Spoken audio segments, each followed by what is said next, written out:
आपके आसपास सब तरह के लोग रहते हैं, जिनमें कुछ अमीर भी होते हैं और कुछ गरीब भी। आपने देखा होगा आजकल गरीब इंसान भी दुखी रहता है तो अमीर इंसान भी दुखी रहने लगा है। आज की कहानी के माध्यम से हम जानेंगे कि दुखी रहने का सबसे बड़ा कारण क्या है, जिसकी वजह से गरीब तो दुखी हैं ही लेकिन अमीर भी दुखी रहता है। एक व्यक्ति था जिसके दो दोस्त थे।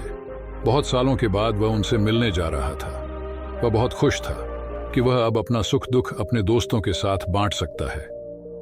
ऐसा सोचते हुए वह अपने पहले दोस्त के पास गया। उसका पहला दोस्त बहुत ही गरीब था। वह उसे अपनी जिंदगी की समस्या बताने लगा।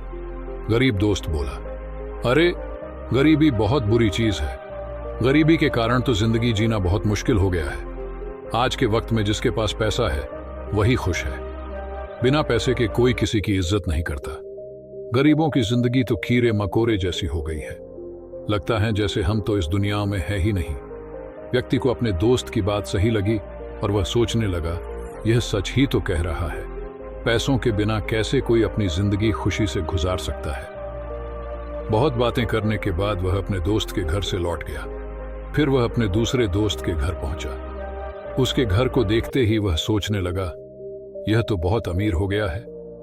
उसने अपने दूसरे दोस्त से बातचीत शुरू की।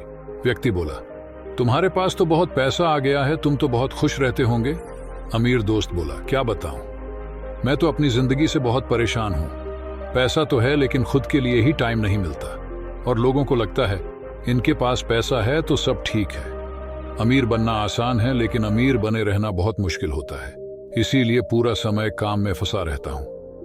परिवार को समय नहीं दे पाता, खुलकर जी नहीं पाता। एक दिन भी अगर खुद के लिए जी लूं तो बहुत पैसों को नुकसान झेलना पड़ सकता है। मैं बिल्कुल खुश नहीं हूं। कुछ समझ नहीं आता क्या करूं। अपने दूसरे दोस्त की बात सुनकर व्यक्ति बड़ी दुविधा में पड़ गया। उसने सोचा, जब पैसे वाला भी खुश नहीं है और जिसके पास कुछ नहीं है वह भी खुश नहीं है, तो मैं कौन से मार्ग पर चलूं जिससे कि मैं अपनी जिंदगी को खुशहाल बना सकूं। उसके अंदर एक दुविधा बन गई थी। वह अपनी दुविधा को दूर करना चाहता था। वह इस बात का जवाब ढूंढने के लिए एक संत के पास पहुंचा। संत के पास पहुंचकर उसने उनको प्रणाम किया और बोला, गुरुजी, मेरे भीतर कई दिनों से एक दुविधा है। संत बोले, किस प्रकार की दुविधा? व्यक्ति बोला, गुरुजी, मेरी दुविधा यह है कि मेरे दो मित्र हैं और मैंने दोनों की जिंदगियों को बारीकी से देखा है। मेरे एक मित्र के पास धन की कमी है। वह हमेशा धन की कामना करता है और दुखी रहता है। मेरे दूसरे मित्र के पास अत्यधिक धन है लेकिन धन होने के बावजूद भी वह दुखी रहता है। तो मुझे समझ नहीं आ रहा है कि मुझे धन की कामना करनी चाहिए या नहीं। संत बोले, तुम्हें धन क्यों चाहिए? व्यक्ति बोला, जीवन को आसान और सुखी बनाने के लिए धन की आवश्यकता है। गरीबों की मदद करने के लिए अमीर बनना है मुझे। संत बोले, तुम्हारा उद्देश्य सही है लेकिन अक्सर लोग सिर्फ दिखावा करने के लिए अमीर बनते हैं।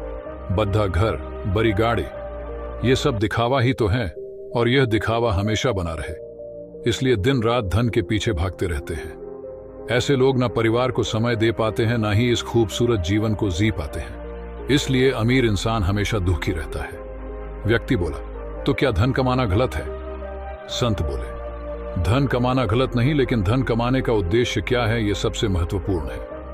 व्यक्ति को जीवन चलाने के लिए धन की आवश्यकता होती है, इसलिए धन तो तुम्हें कमाना ही होगा, लेकिन महत्वपूर्ण यह है कि तुम धन का उपयोग दिखावा करने के लिए करते हो या अपनी आवश्यकताओं की पूर्ति करने के लिए करते हो। धन का उपयोग फिजूल खर्ची के लिए करते हो या लोगों की मदद करने के लिए करते हो। व्यक्ति बोला, तो गरीब इंसान दुखी क्यों रहता है? संत बोले, गरीब इंसान हमेशा इस भ्रम में रहता है कि जिसके पास अत्यधिक धन है सिर्फ वही लोग खुश और सुखी हैं, और वह चाहता है कि उसके पास भी उतना ही पैसा, बड़ा घर, बड़ी गाड़ी होनी चाहिए जितना कि अमीर लोगों के पास है। इस संसार में काम की कमी नहीं है। वह काम करता है और पर्याप्त धन कमाता है जिससे कि उसका घर चल सके, लेकिन अमीर लोगों देखकर उनके जैसा बनने की कामना उसे हमेशा दुखी करती रहती है। व्यक्ति को संत की बात समझ में आ रही थी कि आखिर वह क्या कहना चाहते हैं। व्यक्ति बोला, गुरुजी, आप सत्य कहते हैं। हमें धन का इस्तेमाल दिखावा करने के लिए नहीं करना है।